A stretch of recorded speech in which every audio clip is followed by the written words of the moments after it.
Voilà, j'étais en train de dire que Jésus dit à ses disciples, il dit, je vous appellerai plus mes disciples, mes serviteurs, mais je vous appelle des amis, parce qu'un ami connaissait que son maître, un disciple ne sait pas ce que son maître va faire, mais un ami le sait.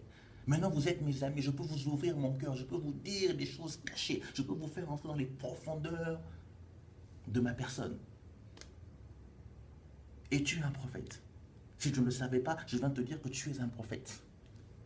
Peut-être pas un prophète du ministère, mais tu es un prophète. Vis ta vie comme un prophète. Ne fais plus des choses comme n'importe qui. Dieu veut dire à Abraham, Abraham, tu n'as plus le droit de faire des choses que tu faisais autrefois. Maintenant, tu es un prophète. Dieu dit à Jérémie, il dit, quand tu apprendras à retirer ce qui est vil de ce qui est précieux, alors tu seras ma bouche, alors tu seras mon prophète.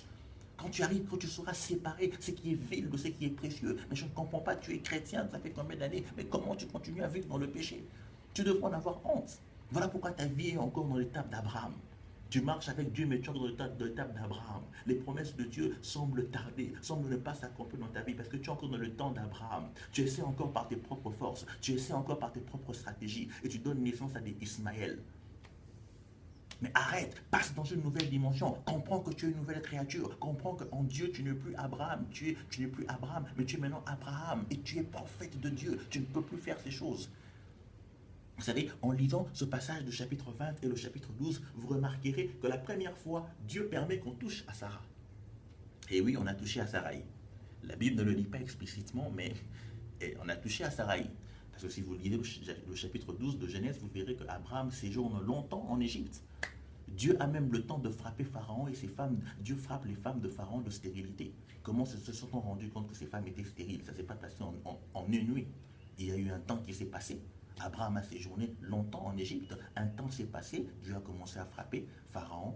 Et Pharaon est devenu, les femmes de Pharaon sont devenues stériles. La maladie est entrée dans la maison de Pharaon jusqu'à ce qu'ils comprennent qu'ils avaient touché à la femme de quelqu'un.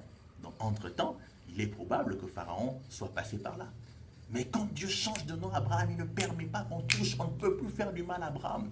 J'aime ce que l'apôtre Paul dit dans Galates, il dit que personne maintenant ne me fait de la peine, que personne désormais ne me fait de la peine parce que je porte en moi les marques de Jésus. Si autrefois on pouvait jouer avec moi, si autrefois on pouvait blaguer avec moi, même dans le spirituel, maintenant on ne peut plus blaguer avec moi, on ne peut plus toucher à ma personne parce que je porte les marques de Jésus. Si autrefois on a pu toucher à Sarai, la femme d'Abraham, maintenant qu'il est devenu Abraham, Dieu ne permet même pas qu'on touche. Il dit si tu touches, tu meurs. Cet homme est un prophète et il va prier pour toi. S'il ne prie pas pour toi, tu vas mourir. Ne touche pas à sa femme.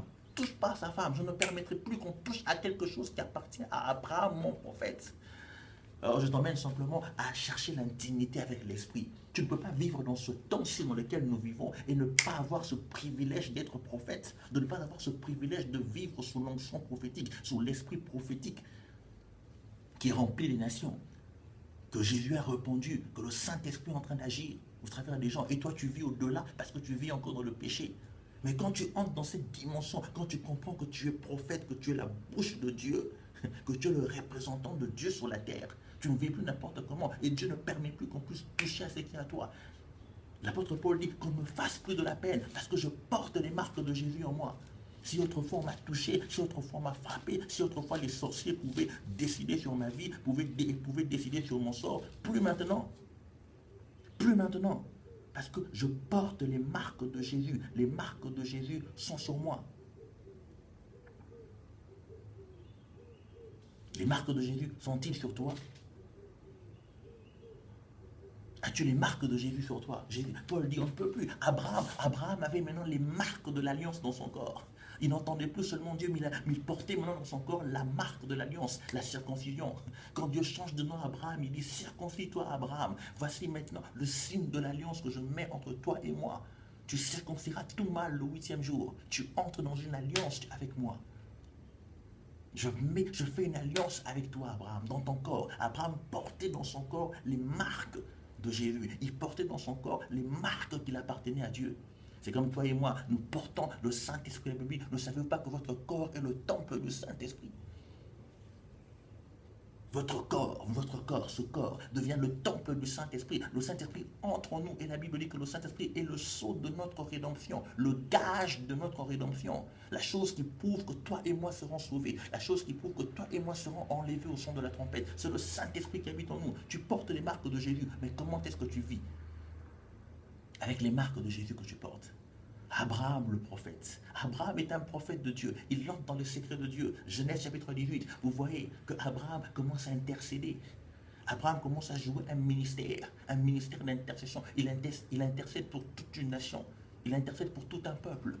Il dit, Seigneur, Seigneur, vas-tu tuer, vas-tu détruire le juste comme l'injuste? Abraham devient un intercesseur parce qu'il est prophète. L'Esprit de Dieu repose sur lui.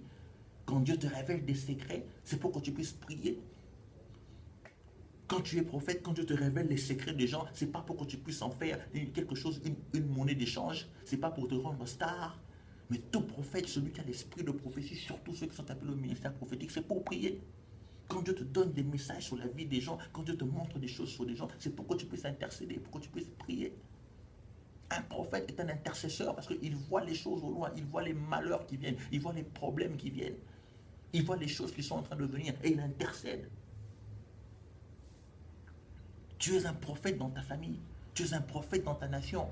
Il y a des prophètes au Congo, il y a des prophètes au Gabon, il y a des prophètes en Afrique. Mais pourquoi l'Afrique est telle qu'elle est jusqu'aujourd'hui? Que faisons-nous en tant que prophètes de Dieu dans nos pays, dans nos familles, dans les endroits où Dieu nous place? Intercédons-nous pour ces gens. Abraham a intercédé pour Sodome et Gomorrhe parce qu'il était prophète. Comme je disais, l'une des facultés fortes d'un prophète, c'est la vision. Un prophète qui ne voit pas n'est pas un prophète. Même Dieu dit à Moïse, il dit, écoute Moïse, avec toi je parle face à face quand je parle à un ami, mais j'enverrai des prophètes, des gens avec qui je parlerai par des visions. Vous verrez dans la Bible que Dieu parle des prophètes par des visions. Un prophète qui ne voit pas, un prophète qui est aveugle n'est pas un prophète. Un prophète doit avoir une vision. Et dès le départ, Dieu a parlé à Abraham par la vision. Même quand Abraham ignorait qu'il était prophète, Dieu l'a parlé par la vision. Dieu dit à Abraham, il dit, lève tes yeux, Genèse chapitre 13, il dit, lève tes yeux, regarde le pays. Regarde, aussi loin qu'iront tes yeux, aussi loin que je te donnerai ce pays. Tout dépend de ta vision, Abraham, tout dépend de ta capacité à voir ce que je veux faire avec toi. Abraham est un prophète, même quand il ne le savait pas. Dieu dit à Abraham, il dit, ta descendance ira en Égypte pendant 400 ans. Dieu déjà parle à Abraham, il montre à Abraham des choses par rapport à l'avenir. Parce qu'Abraham est un prophète. Mais simplement, il ne le comprenait pas encore. Jusqu'à ce que Dieu dise à Abimelech, il dit, cet homme est un prophète, il va prier pour toi. Tu es un prophète qui s'ignore. Tu es une prophétesse qui s'ignore. Voilà pourquoi tu subis encore les choses dans la vie. Alors que Dieu t'a révélé ses secrets dans sa parole, dans la Bible. Dieu a placé des secrets pour toi, il te révèle les secrets. Il te révèle que tu seras la tête et non la queue. Il te révèle que tu parles des meurtrissures de Jésus, tu as été guéri. Il te révèle qu'avec lui, tu feras des exploits. Il te révèle un tas de choses dans sa parole, mais tu continues à vivre comme quelqu'un qui n'a pas de révélation. Tu continues à vivre comme quelqu'un qui ne sait pas le lendemain. Mais tu connais le lendemain, tu es prophète, tu as l'Esprit de Dieu en toi. Les choses ne peuvent pas t'arriver par surprise. Les choses ne peuvent pas tomber sur toi par surprise. C'est un affront pour un prophète que les choses tombent par surprise. Quand on a dit à Élisée que l'enfant, le fils de la Sunamite était mort, Élisée a dit, mais Dieu, tu ne m'as pas montré cela. C'est pas normal. En tant que prophète, je dois voir, je dois connaître ce qui se passe. Tu dois connaître ce qui se passe. Comment tu vis sur la terre, tu ne connais pas ce qui se passe. Dans quel temps nous sommes, tu ne connais pas. Des chrétiens qui ne connaissent même pas l'état spirituel des personnes qu'ils suivent partout à la télévision. Ils prennent des avions, ils vont dans tel pays, dans tel autre, ils vont pour que les gens prient pour eux. Des prophètes aveugles. Des prophètes aveugles. Vous devenez prophète aveugle. Balaam se présente même. Balaam dit, Balaam, à l'époque où il était vrai, à l'époque où sa relation avec Dieu était bonne, Balaam dit, je suis l'homme qui ploie les genoux et les yeux s'ouvrent. Abraham dit, Balaam dit, quand je m'agenouille, les yeux s'ouvrent, je vois, je suis prophète, je vois. Je peux voir Ismaël, je peux voir Israël. Israël est une grande nation. Qui peut maudire Israël? La malédiction ne peut rien contre Jacob, ni l'enchantement contre Israël. Balaam pouvait voir. Mais après cela, Balaam est devenu aveuglé par les richesses, aveuglé par les choses du monde. Beaucoup d'enfants de Dieu sont comme Balaam, se sont égarés dans la perdition de Balaam. Beaucoup d'hommes de Dieu sont devenus comme Balaam, des prophètes qu'ils sont, mais les yeux se sont fermés. Ils sont devenus aveugles à cause de la gloire, à cause du succès, à cause de l'argent, à cause des choses vaines du monde. Ils ont perdu leur capacité d'être prophètes, leur capacité à prévoir, leur capacité à connaître les secrets de Dieu, à écouter les battements du cœur de Dieu. Abraham le prophète. Troisième chose à connaître sur Abraham, c'est que c'est un prophète. Troisième chose à connaître sur Abraham, c'est que l'Esprit de Dieu repose sur lui. Troisième chose à connaître sur Abraham, c'est qu'il porte la marque de Jésus. Il a une alliance avec Dieu, la circoncision. Et si nous sommes fils et filles d'Abraham, nous devons être prophètes comme Abraham. Nous devons être prophètes comme Abraham, agir comme Abraham. Et nous avons reçu le Saint-Esprit en nous, l'Esprit de Dieu sur nous. Il a répondu sur toute chair, il a répondu sur toi et sur moi. Arrêtons de vivre notre vie comme si on était des simples hommes. Arrêtons de vivre notre vie comme si on était des Abraham. Nous sommes maintenant des Abraham. Dieu nous a amenés dans une nouvelle dimension, une dimension d'intimité, une dimension d'amitié entre nous et le Seigneur, une dimension d'amitié entre nous et le Saint-Esprit. Ce n'est pas un domaine réservé qu'aux ministres, qu'aux prédicateurs, aux hommes d'église. C'est un domaine, c'est une dimension où tout chrétien né de nouveau doit vivre cette dimension. Tout chrétien transformé doit vivre cette dimension. Le Saint-Esprit est sur toi, tu es prophète de Dieu. Ne fais plus des choses comme autrefois. Tant de choses à dire, beaucoup de choses à dire, mais ces petites vidéos ne le permettent pas. Nous ne prêchons pas. Ce sont des petites exhortations que nous donnons.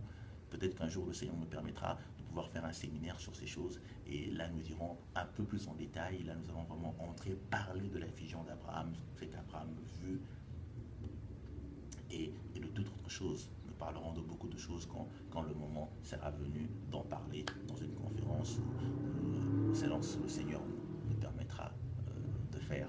Vous avez quand même la grâce et l'opportunité de recevoir ces choses encore frais. Je ne les ai même pas encore écrites. Je me mets juste devant ma caméra et ça coule. Et donc le Seigneur me permettra de pouvoir mieux structurer cela, peut-être en termes d'enseignement ou sous une forme d'une conférence, là où le Seigneur nous amènera à en parler. Et alors je vous retrouve pour la quatrième chose à connaître sur Abraham dans une prochaine vidéo. Que le Seigneur vous